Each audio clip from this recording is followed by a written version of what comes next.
বিসমিল্লাহ। আমি খাসির গোস্ত রান্না করব, এই জন্য দিয়ে দিলাম পেঁয়াজ আর হলো সরিষার তেল।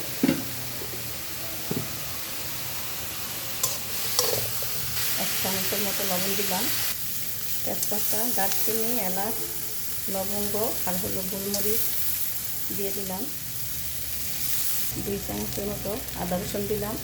দিয়ে দিলাম টমেটো, আধা চামচ মরিচের গুঁড়া, 1 চামচ হলুদের গুঁড়া, ধনে গুঁড়া আধা চামচ, জিরার গুঁড়া আধা চামচ। মশলাগুলো কষানোর পর দিয়ে দিলাম গোস্ত তাড়াতাড়ি সিদ্ধ হওয়ার জন্য দিয়ে দিলাম জায়ফল। কষানোর মধ্যে দিয়ে দিব কয়েক টুকরা রসুন আর হলো কাঁচামরিচ।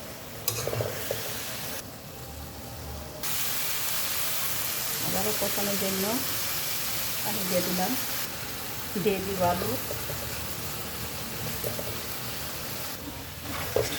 আমার রান্নার ভিডিওগুলো যদি কারো কাছে ভালো লাগে তাহলে সাবস্ক্রাইব করে দিবেন, তাহলে আপনাদের মোবাইলে রান্নার ভিডিওগুলি নোটিফিকেশান চলে যাবে।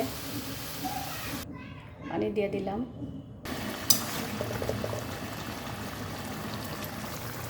সামান্য একটু জিরা গুঁড়ি দিয়ে দিলাম। হয়ে গেছে গোস্ত রান্না।